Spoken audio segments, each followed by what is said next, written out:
ഇന്ന് തന്നെ സബ്സ്ക്രൈബ് ചെയ്യൂ, നിങ്ങളുടെ പ്രിയപ്പെട്ട ഷോസ് കാണൂ. ചെറിയച്ഛൻ മുത്തശ്ശിയോടൊക്കെ പറയേണ്ട പോലെ പറഞ്ഞോളൂ. ദൈവമ നോക്കിക്കോ.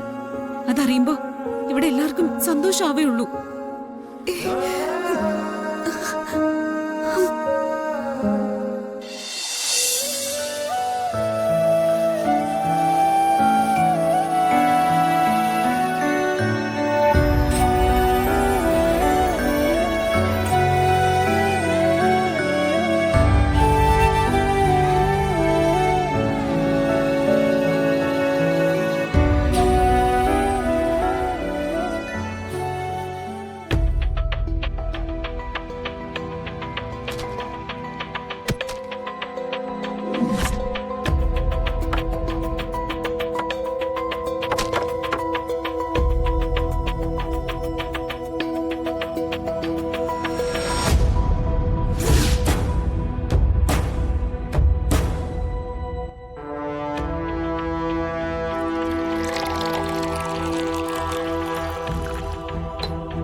മുത്തശ്ശി കുടിക്കേ.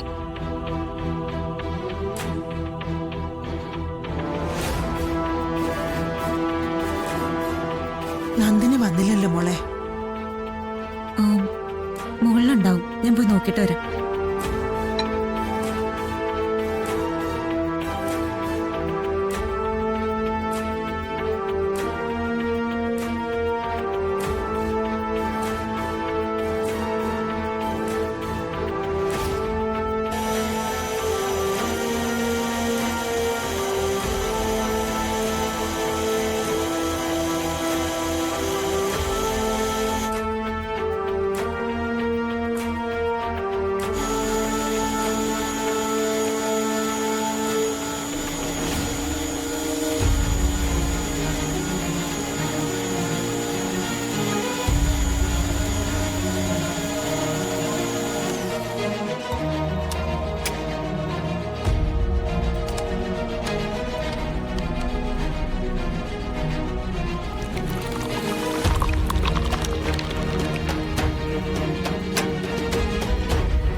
എന്താ അമ്മ ഇത്?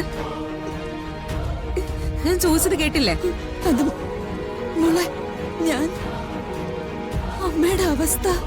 എന്തവസ്ഥ? എന്തവസ്ഥയുടെ കാര്യം ദേവമ്മ പറയുന്നത്? അമ്മ ഗർഭിണിയാണെന്ന് അറിഞ്ഞതിൽ ഏറ്റവും കൂടുതൽ സന്തോഷിക്കുന്ന ആളാ ഞാൻ. അതുകൊണ്ട് തന്നെ ദൈവമ്മയുടെ ഇത്തരം പ്രവൃത്തികള് എന്നെ വല്ലാതെ വേദനിപ്പിക്കും. എന്റെ അച്ഛന്റെ ചോരയാ ദൈവമ്മയുടെ വയറ്റിലുള്ളത് എന്ന് പറഞ്ഞ എന്റെ കൂടപ്പിറപ്പ് മോളെ, അതിനെയാ ദൈവമ്മ ഇപ്പൊ ഇല്ലാതാക്കാൻ നോക്കുന്നത്. ഇത് ഞാൻ ക്ഷമിച്ചാലും അച്ഛന്റെ ആത്മാവ് അമ്മയോട് പൊറുക്കില്ല.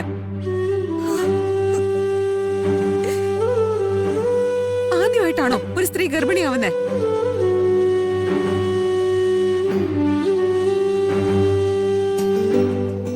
ഞാൻ സ്വന്തം മകളല്ല. അച്ഛൻ നമ്മളെ വിട്ടു പോയി. എന്നും അച്ഛനെ ഓർക്കാനും അച്ഛന്റെ ഓർമ്മയിൽ ജീവിക്കാനും ഈശ്വരനായിട്ട് അമ്മ അനുഗ്രഹിച്ചതായിപ്പ. അമ്മയുടെ വയറ്റിൽ വളരുന്ന അച്ഛന്റെ കുഞ്ഞ് ആ ജീവനെ നഷ്ടപ്പെടുത്താനും മാത്രം ക്രൂരമായ മനസ്സാണോ എന്റെ ദൈവമ്മയ്ക്ക്? അമ്മയ്ക്ക് വേണ്ടെങ്കിൽ വേണ്ട, പ്രസവിച്ച് ഇങ്ങ് തന്നേക്ക്. ഞാൻ വളർത്തിക്കോളാം അതിനെ. മോളെ, അല്ലാതെ ഇതുപോലുള്ള ഓരോന്ന് ചെയ്ത് ബാക്കിയുള്ളവരെ കൂടി തകർക്കരുത്. അമ്മ അങ്ങനെയൊന്നും കരുതിയില്ല മോളെ. ഈ കാര്യം ഇവിടെ ആരംഗീകരിക്കും? എല്ലാവരും എന്നെ കുറ്റപ്പെടുത്തുകയുള്ളൂ. പിന്നെ പരിഹാസവും. ഇനിയുള്ള കാലത്തോളം ഞാൻ അത് സഹിച്ച് ജീവിക്കണം. നീ പറ. എന്നെ മാത്രമല്ല, എന്റെ വയറ്റിലുള്ള ഈ കുഞ്ഞിനെയും ഇവിടെ ആരെങ്കിലും അംഗീകരിക്കോ? പിന്നീട് ഉണ്ടാവുന്ന വലിയ പ്രശ്നങ്ങൾ ഒഴിവാക്കാന് ദൈവം ഇത് ചെയ്യാൻ തീരുമാനിച്ചത്.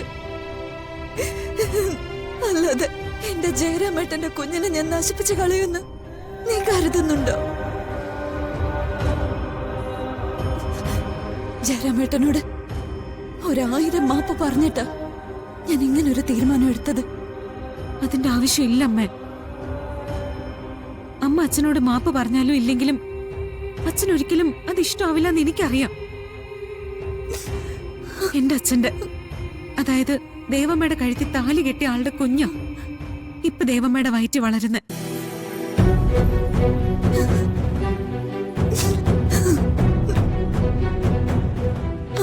ഇനിയും ഞാൻ പറഞ്ഞത് എന്താന്ന് മനസ്സിലായില്ലെങ്കിൽ ആദ്യം ജീവിച്ചിരിക്കുന്ന എന്നെ കൊല്ലണം.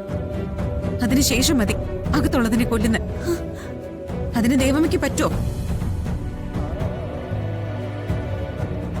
അതിന് പറ്റാത്തടത്തോളം ഇപ്പൊ അമ്മ എടുത്തിരിക്കുന്ന ഈ തീരുമാനം അമ്മയായി തന്നെ മാറ്റണം.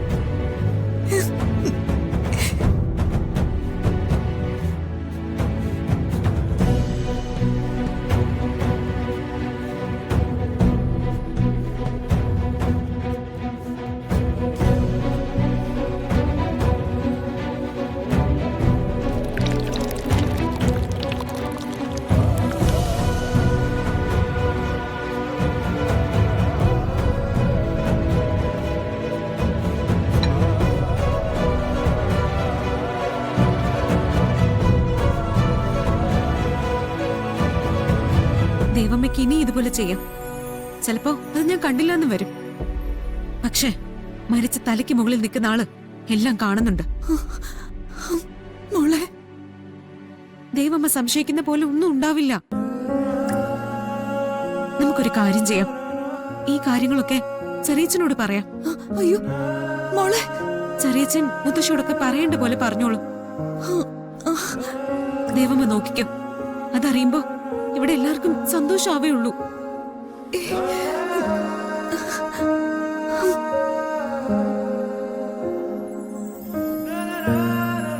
എന്താണ് ചെറിയച്ഛനോട് പറഞ്ഞ് ഇവിടെ എല്ലാവരെയും സന്തോഷിപ്പിക്കുന്ന കാര്യം?